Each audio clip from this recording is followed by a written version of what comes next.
Hello everyone, how are you all? I hope all of you are doing well, right? मैं नमित आप सबका welcome करती हूँ commerce hurricanes पर। बच्चों, आप जानते ही हो कि हमने अपनी लीडरशिप थ्योरीज स्टार्ट की हुई हैं, जिसमें हम ऑलरेडी बहुत सारे थ्योरीज का डिस्कशन कर चुके हैं और आई होप आपने वो वीडियोस देखी हैं। आज हम बात करने वाले हैं सिचुएशनल थ्योरी ऑफ लीडरशिप के बारे में। क्या थी ये थ्योरी, क्यों बनाई गई, किसने बनाई, कैसे उन्होंने अपनी बात को प्रूव किया, ये सब हम आज की वीडियो में देखने वाले हैं। बच्चों, ये टॉपिक थोड़ा लेंदी है और थोड़ा सा टफ भी है, इसीलिए मैं बहुत इजी एग्जाम्पल्स के साथ आपको डिटेल में समझाने वाली हूँ। इसीलिए मैंने ये वीडियो 2 पार्ट्स में बनाई है। आज के पार्ट्स में हम करेंगे सिर्फ ये क्या थ्योरी है, इसका बेसिक फंडा क्या है, कौन से फैक्टर्स हैं और कौन से लीडरशिप स्टाइल्स इसमें आते हैं। नेक्स्ट पार्ट में हम इसके बेनिफिट्स, क्रिटिसिज्म वगैरह पढ़ेंगे। इसीलिए वीडियो की लेंथ को मत देखिएगा, कंटेंट को देखिएगा, क्योंकि ये मैं गारंटी देती हूँ अगर ये वीडियो आपने देखी तो आपका ये कॉन्सेप्ट बिल्कुल क्लियर हो जाएगा। तो चलिए ज़्यादा समय वेस्ट नहीं करूँगी, काम स्टार्ट करते हैं। आप इसका स्क्रीनशॉट भी ले लीजिए। तो क्या है ये सिचुएशनल थ्योरी? देखिए, जो लोग सिचुएशनल थ्योरी को सपोर्ट करते थे उनका ये कहना था कि लीडर बनने के लिए आपके अंदर इनबॉर्न ट्रेट्स का होना ज़रूरी नहीं है और ना ही ये कोई ऐसा बिहेवियर है जो सिखाया जाए। ये तो डिपेंड करता है सिचुएशन टू सिचुएशन। यानी इन्होंने ये स्ट्रिक्टली बोल दिया कि कोई भी लीडरशिप स्टाइल बेस्ट नहीं होता। आई होप आपने मेरी लीडरशिप स्टाइल्स वाली वीडियो भी देखी है। नहीं देखी होगी तो ज़रूर देखेगा, लिंक डिस्क्रिप्शन में है, क्योंकि उनको समझने के बाद ही आपको ये वीडियो क्लियर समझ आएगी। अब ये कहते हैं कि कोई भी लीडरशिप स्टाइल बेस्ट नहीं है, ये तो लीडर के ऊपर डिपेंड करता है कि वो सिचुएशंस के अकॉर्डिंग अपना लीडरशिप स्टाइल चेंज करता रहे। ठीक है, हो सकता है किसी सिचुएशन में डेमोक्रेटिक लीडरशिप स्टाइल बेस्ट हो और हो सकता है किसी और सिचुएशन में ऑटोक्रेटिक लीडरशिप स्टाइल बेस्ट हो। तो भैया ये तो सिचुएशन पर डिपेंड करता है कि कौन सा स्टाइल हमें अपनाना है। अब ये सिचुएशंस क्या हैं, कैसे बनाई, सिर्फ कह देने से तो बात नहीं बनती, आपको प्रूफ भी करना पड़ेगा। तो इसके लिए हमारे मिस्टर हेर्जे ब्लैंचर्ड थे, जिन्होंने अपना एक मॉडल दिया और समझाया कि हम जो कह रहे हैं वो बिल्कुल सही है। ठीक है, तो इन्होंने अपनी थ्योरी को एक और नाम भी दिया था जिसे बोलते हैं लाइफ साइकिल थ्योरी। ठीक है बच्चों, आपके डिफरेंट यूनिवर्सिटीज़ की जो बुक्स हैं उनमें अलग अलग तरीके से इस थ्योरी को एक्सप्लेन किया है, बट उनका मेन जो फंडा है वो वही है जो हम करने जा रहे हैं। मैंने उन सभी जो बुक्स हैं उनको अच्छे से रीड किया है और उसके हिसाब से एकदम ईजी लैंग्वेज में आपके लिए कॉन्सेप्ट लेकर आई हूँ। तो इन्होंने ये बोला कि हमारी जो थ्योरी है वो 3 फैक्टर्स पे बेस्ड है। सबसे पहली बात, कौन से 3 फैक्टर्स हैं ये? फर्स्ट है टास्क बिहेवियर, कि काम कैसा है पहले उसको समझो, उसके बाद लीडरशिप स्टाइल देखना। फिर वो कहते हैं रिलेशनशिप बिहेवियर, यानी हमें यहाँ ये भी देखना है कि सुपीरियर का उसके फॉलोअर्स के साथ क्या रिलेशन है। एंड थर्ड, मैच्योरिटी लेवल, कि भाई जिन फॉलोअर्स के साथ हम काम कर रहे हैं उनका मैच्योरिटी लेवल कैसा है। पहले उन्होंने इन 3 चीज़ों को स्टडी किया तो उन्होंने ये पाया कि टास्क बिहेवियर जो है वो 2 तरह के होते हैं। या तो हम ये देखें कि नेचर ऑफ टास्क क्या है और फिर हम ये देखें कि नेचर ऑफ ग्रुप क्या है। जिस तरह का टास्क होगा वैसा ही हमारा लीडरशिप स्टाइल बन जाएगा।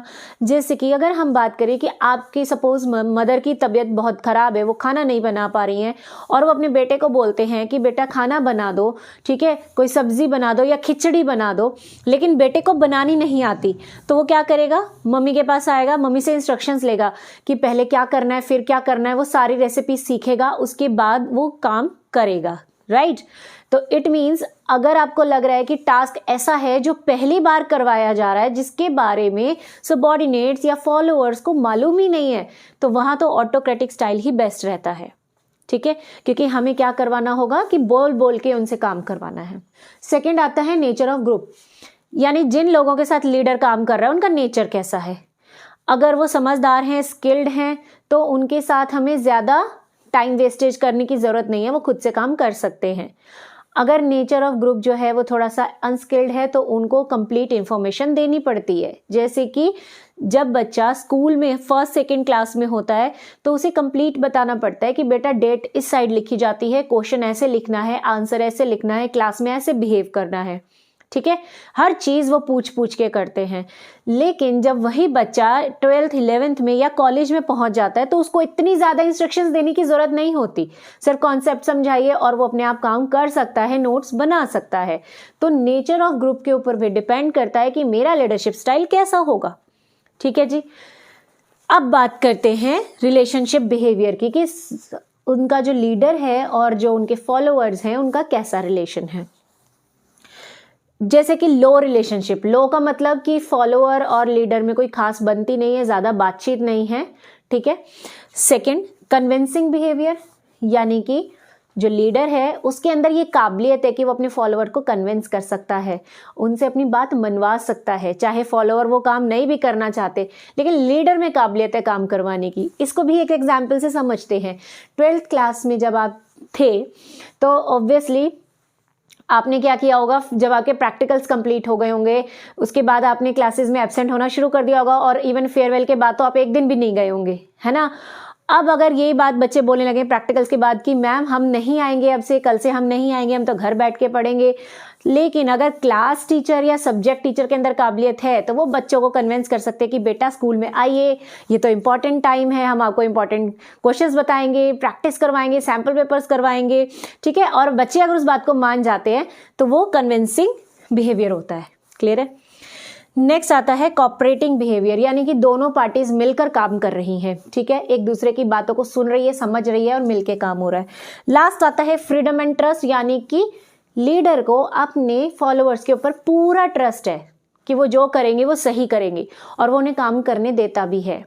ठीक है, मतलब मैनेजर ये मान रहा है कि मेरे जो सबॉर्डिनेट है उनको सब काम आता है, वो उनको तंग नहीं करेगा काम के बीच में।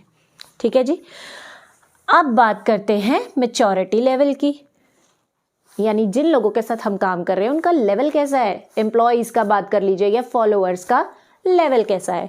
First level, members have lack of knowledge, मतलब बेचारे मेंबर जो हैं उनको ना तो ज़्यादा नॉलेज है, ना वो पढ़े लिखे हैं, ना ज़्यादा स्किल्ड है, उनको कुछ आता नहीं है। ठीक है।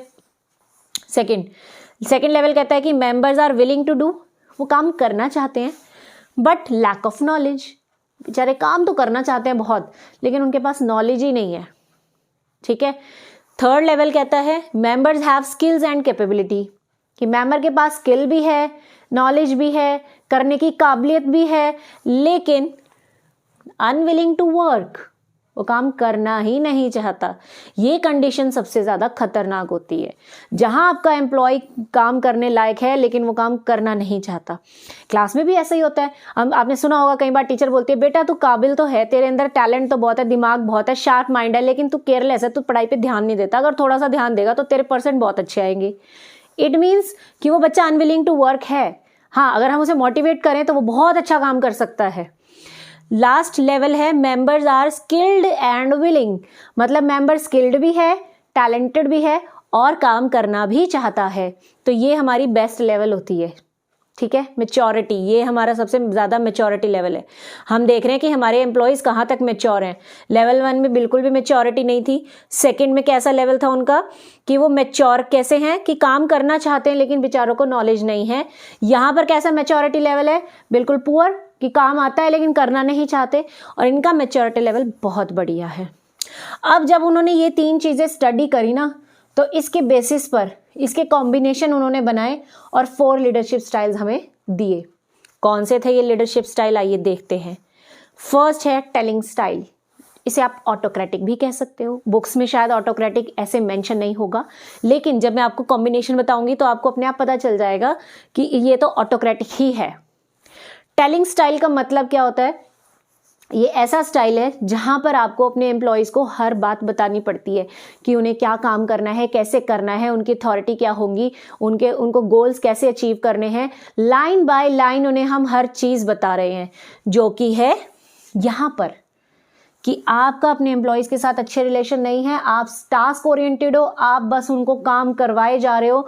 और ऐसा इसलिए है क्योंकि आपके मेंबर्स के पास ज़्यादा नॉलेज नहीं है, उनको पता ही नहीं है क्या करना है, कैसे करना है।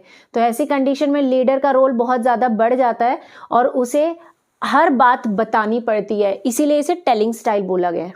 ठीक है, कि उन्हें समझाना पड़ेगा कि भाई ऐसे ऐसे काम करना है क्योंकि हमें गोल अचीव करना है। नेक्स्ट उन्होंने बनाया कॉम्बिनेशन कन्विंसिंग बिहेवियर का। क्यों?